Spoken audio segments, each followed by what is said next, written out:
Touch होने की दिक्कत रहती है, इस वायरिंग को बार बार प्लग और एलईडी वगैरह नहीं मिलती भाई आपको, नॉर्मल हेलोजन लाइट सिंपल सी नॉर्मल वाली आपको मिल जाती है। मतलब एलईडी भाई वन ही बिगड़ जाएगा। हाँ भाई साहब टोयोटा को ये समझ में आ गया फाइनली कि भाई चीजें। नमस्कार दोस्तों, मेरा नाम है मोहित और आप देख रहे हैं ऑटो गुरुजी। और भाई आज हमारे पास है हाल ही में अपडेट होकर आई इनोवा की क्रिस्टा। इसमें क्या कुछ अपडेट होकर मिलता है और भाई this is the proper SUV, this the proper 7 seater car हो जाती है। और प्राइस की बात करें तो मात्र 19.72 लाख रुपये से इसका एक्स-शोरूम स्टार्ट हो जाता है। और सबसे पहले बात करते हैं भाई इसमें क्या कुछ देखो अपडेट होकर आया है। यहाँ पे अगर बात करें भाई बेस मॉडल में ही आपको इस तरह ग्रिल आपको देखने को मिल जाती है, लेकिन फ़र्क ये आता है कि अगर आप बेस मॉडल लेते हो तो वहाँ पे आपको ब्लैक कलर मिलता है, और अगर ऊंचे वेरिएंट पे जाते हो तो यहाँ पे आपको कुछ इसके अलावा नीचे की तरफ चलते हैं भाई, यहाँ पे कोई फॉग लैम्प वगैरह नहीं मिलता। This is the turn indicator यहाँ पे हो जाता है, और इस तरह की ओवरऑल कुछ फ्रंट प्रोफाइल आपको देखने को मिलते हैं। अपार्ट फ्रॉम दिस आपको देखने के बाद याद आ रहा होगा कि भाई थोड़ा सा एलसी की लैंड क्रूजर की आपको प्रॉबरली याद आ रही होगी ये सब देखने के बाद। साथ में डबल टोन में आपको बम्पर देखने को मिल जाता है क्रिस्टा की बैजिंग के साथ में। उसके अलावा यहाँ पे कोई किसी प्रकार का भाई आपको पार्किंग सेंसर वगैरह फ्रंट में बम्पर में नहीं दिखाई देता किसी प्रकार का भी। ओनली डैश कैम दिया गया है गाड़ी में, सिर्फ यहाँ पे फ्रंट में। की बात करते तो भाई कुछ इस तरह की आपको की देखने को मिल जाते हैं। दिस इज अनलॉक, लॉक, और कोई किसी प्रकार का बूट ओपनिंग का नहीं मिलता। साथ में सेकंड की बात करते तो भाई यहाँ पे आपको सेकंड की बड़ी सिंपल सी नॉर्मल वाली आपको मिल जाती है, यानी कि भाई 1 2 3 की आपको पूरी देखने को मिलती है एक्स्ट्रा की के साथ में। और रिमोट कंट्रोल बट एक में ही आपको मिलता है। इसके अलावा सेकंड बदलाव सबसे बड़ा भाई ये किया गया है इसमें कि इसमें अब आपको भाई मिल जाता है यहाँ पे 18 इंच का अलॉय व्हील बेस मॉडल से ही। पहले इसमें आपको रिम देखने को मिल जाता था, बट अब आपको बेस मॉडल से ही अलॉय व्हील देखने को मिल जाता है, और कुछ इस तरह का डबल टोन कलर के साथ में हो जाता है, क्रोम और ग्लोसी ब्लैक के साथ में। उसके अलावा साइड प्रोफाइल की बात करें, साइड में आपको टर्न इंडिकेटर यहाँ पे आपको मिल जाता है। उसके साथ साथ भाई क्रोम का वर्क आपको डोर हैंडल पे हो ही जाता है, और कुछ इस तरह की गाड़ी की ओवरऑल प्रोफाइल हो ही जाती है। यार वाइपर देखो भाई किस सेगमेंट के वाइपर्स में दे रखे, मतलब वो वाले नहीं है वो जुगाड़बाजी वाले और सस्ते वाले, मतलब एक प्रीमियम और प्रॉपर तरीके से इनकी ग्रिप अच्छी हो जाती है, बड़ी हो जाती है उन नॉर्मल वालों से। तो ये वाइपर इसमें आपको देखने को मिल जाता है, डबल वाइपर के साथ में आती है। लेकिन सबसे बड़ी बात भाई, कोई आपको इस वेरिएंट में आपको किसी प्रकार का फुट रेस्ट वगैरह नहीं मिलता। You can add on accessories base. और कुछ इस तरह का अगर मैं रियर प्रोफाइल की बात करूं तो भाई कुछ इस तरह का ओवरऑल एक रियर प्रोफाइल देखने को मिलता है। उसके अलावा यहाँ पे आपको किसी प्रकार का डिफॉगर वगैरह आपको नहीं मिलता, यहाँ पे आपको वाइपर जरूर मिल जाता है। और यहाँ पे कुछ हो जाती है इनोवा और 2.4G की बैजिंग। उसके साथ साथ रियर में अब आपको डैश कैम देखने को मिल जाता है, यानी कि अब आप भाई रिकॉर्डिंग कर सकते हैं प्रॉपर तरीके से जब आप रोड पे चलते हैं खासकर, तो उसके लिए आपको एक प्रूफ हो जाता है वहाँ पे आपके लिए। ये हो जाता है इसका रियर प्रोफाइल कुछ इस तरह का।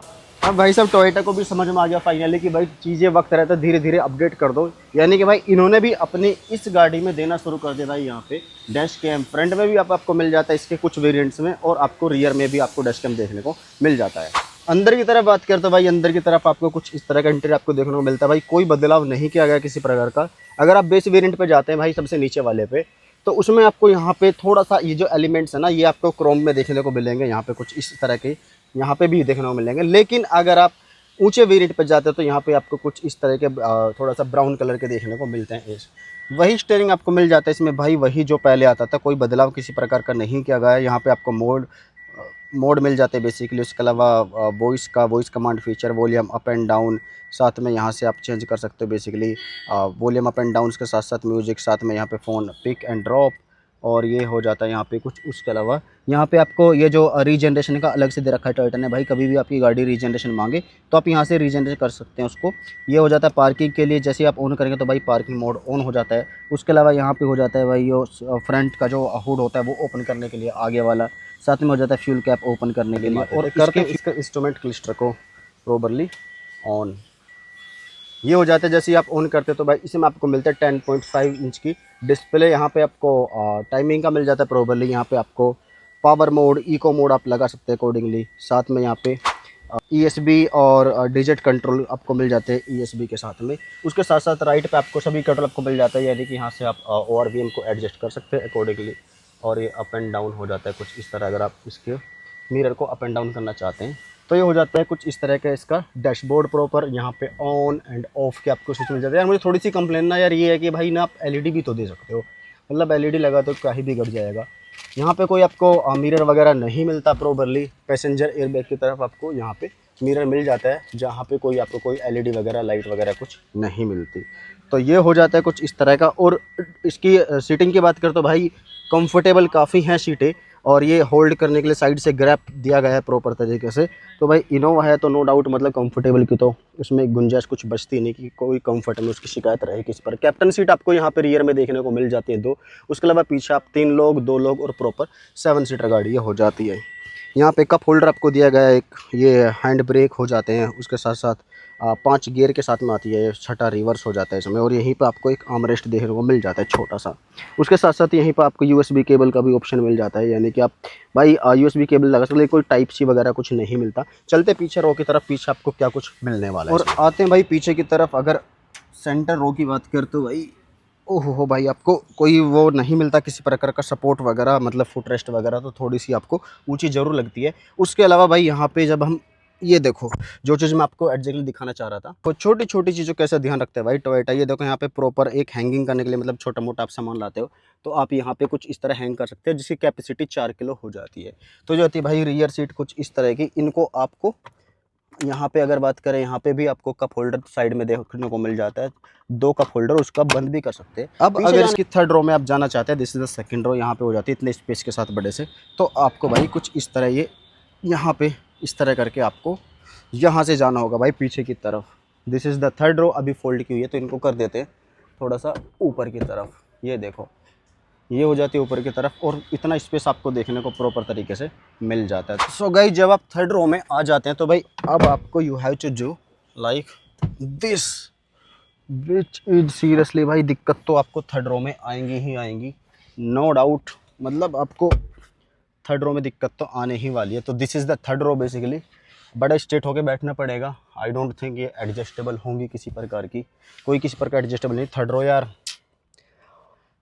कामयाबी नहीं है थर्ड रो इंडियंस के अंदर ना, मतलब इंडिया में किसी गाड़ी की मुझे ऐसा लगता है, सिर्फ मैंने एमजी की देखी थी, वो एमजी जो मजिस्टर है उसकी थर्ड रो सक्सेस थी, बाकी ये भी बच्चों के लिए यार सही बताऊं